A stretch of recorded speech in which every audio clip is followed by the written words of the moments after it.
Well, the video appears to show a man in handcuffs running out of this parking lot into traffic southbound on 2100 South. According to court documents, a car then pulled up here near the corner of 2100 South and 300 West, waved the man in before taking off. The video posted online then picks up with a pair of bolt cutters being used to cut those handcuffs. According to the Department of Justice, one of the defendants later reposted the video and bragged about the interaction on social media. America in Utah, 2026, cutting a handcuffed man free from federal agents is like a social media moment here. That couple in Salt Lake City posted a video themselves, bragged about it in writing. 2 weeks later, two court clerks in Logan, Utah, ran a government database identifying every non-citizen in their courthouse and walked them through the maintenance exit. And one of them gave the surveillance camera the middle finger. This is the same state in the same month. Two federal felonies, one shared belief. The law doesn't apply when your politics disagree with it.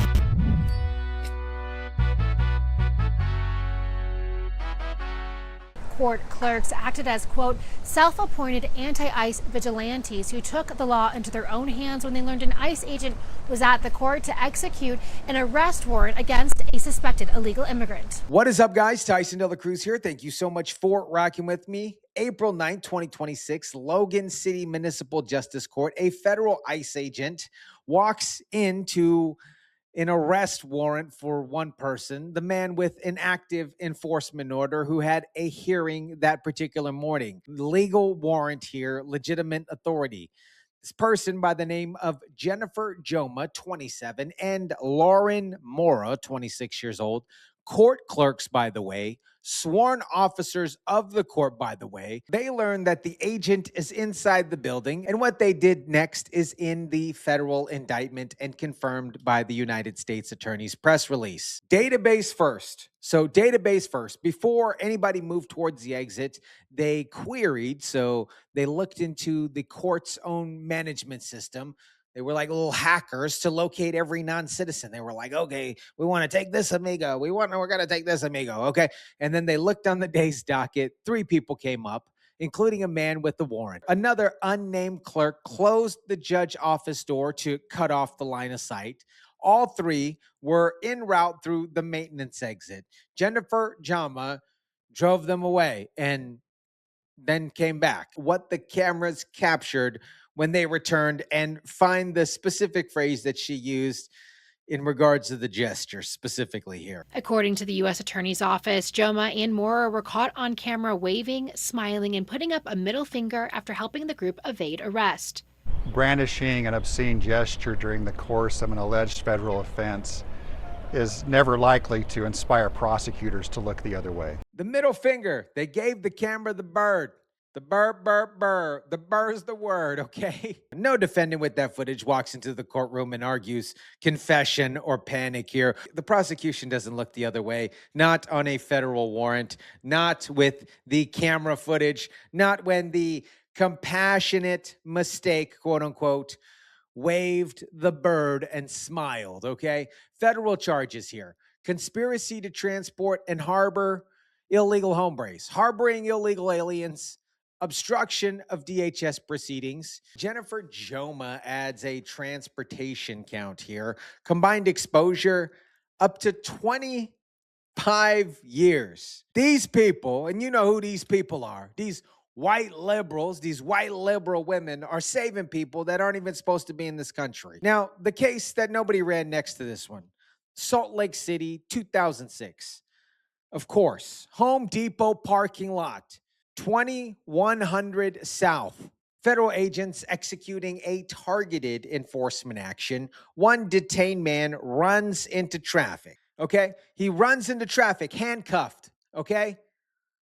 Like he's going to do a hot dog eating contest or a taco eating contest, whatever the situation is, okay? A couple pulls over, waves him. They say, hey, hombre, come over here. The car drives away. Later, bolt cutters and handcuffs are off. One of these brave and courageous people that just saved El Hombre that was handcuffed, that was running across the street, reposts a video on Instagram and brags publicly in writing. You cannot make this up. Watch what those defendants put in the written message investigators found. In a social media message referenced by investigators, the defendants claimed the man has papers of residence and they did not care. They didn't care. Not about the warrant, not about the handcuffs, not about the agent 30 feet away. That 4-word statement is the perfect ideology of the both Utah cases here, written down in one sentence. 2 court clerks in Logan and the couple in a Home Depot parking lot in Salt Lake City made the exact same decision. And both of them documented it. 4 undocumented people, by the way. The attorney reviewed the Salt Lake case, confirmed what the DOJ was doing about it. Does this set some sort of precedent for other related cases? And do you anticipate more charges and arrests like this coming as we kind of get to the reactionary phase of some of the protests we've seen earlier this year? Yes.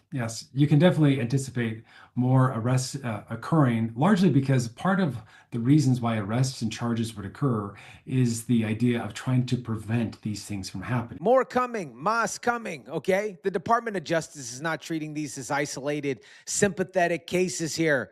They're treating them as a pattern that requires a documented legal response. And the pattern is absolutely real. 2 separate federal obstruction cases in Utah, of all places, in the same month by people who openly celebrated it. Now, I've been building this for this video because I'm going to show you the piece that hardly any of these coverages of this story stated plainly here. The people who broadcast the ideology that made both of these decisions feel somewhat righteous have 0 federal exposure. These people who acted on ideology are looking up to 25 years. That gap is not an accident. It is the structure of the thing here. We all know Ilhan, I married my brother Omar, or what I like to call her now, to be more politically correct, is Ilhan Family Reunion Omar, has been calling for ICE abolishment since 2018. Last week, Mamdani went on camera and said ICE as an entity should be abolished. City councils have passed sanctuary ordinances, the political message for years here, for years, specifically around the Trump administration, has been ICE enforcement is cruel and it's cruelty, and decent people need to resist it. What about the Obama administration? Nobody said anything about Barack Hussein Obama and a couple in a Home Depot parking lot internalized sentences from Ilhan Omar or Zorhan Mamdani, and they literally cut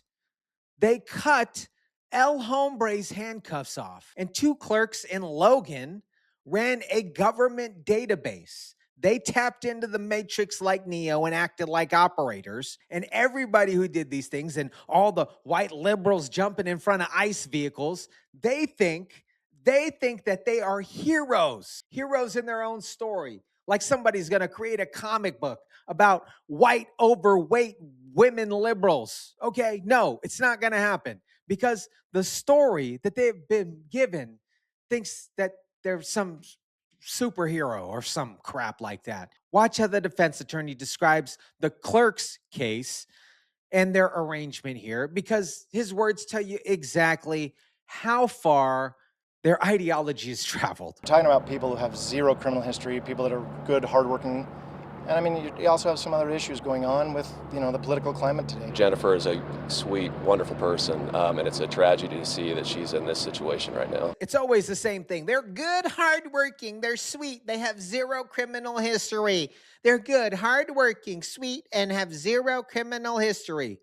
I want to hear a defense attorney say, yo, my client's an absolute scumbag because he cut handcuffs off of El Hombre, okay? They try to frame it like these people are innocent. They did the same thing with Renee Good, Miss Go Baby Go, okay? Facing conspiracy to harbor illegal aliens, obstruction of DHS proceedings, and federal transportation charges. The defense attorney is probably not wrong about who these women were sometime in their life. I'm sure they were sweet and precious and hardworking in some capacity, but then they decided to be like the Underground Railroad for illegal immigrants. This is precisely the problem.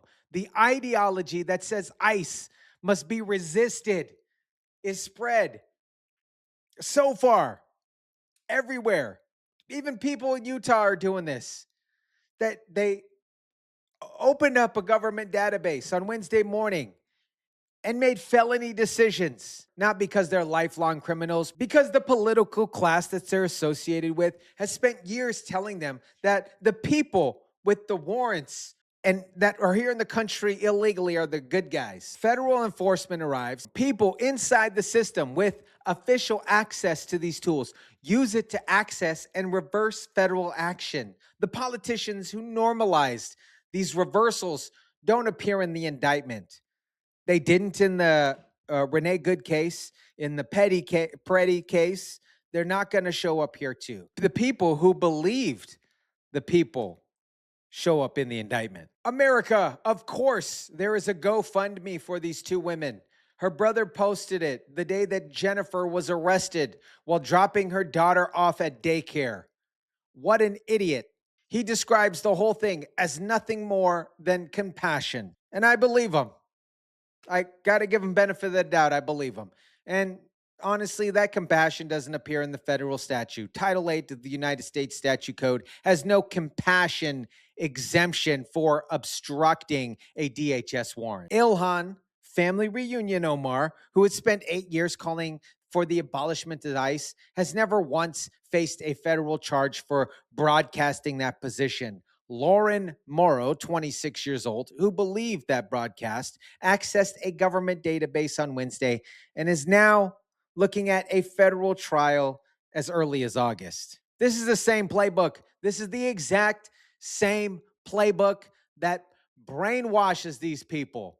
Build the culture permission, broadcast it with a press office and a salary with a secure detail. Watch ordinary citizens act on it. Call them heroes when nobody gets arrested and then disappear when the DOJ shows up. The people who made this feel like heroism aren't the ones paying the legal bill here.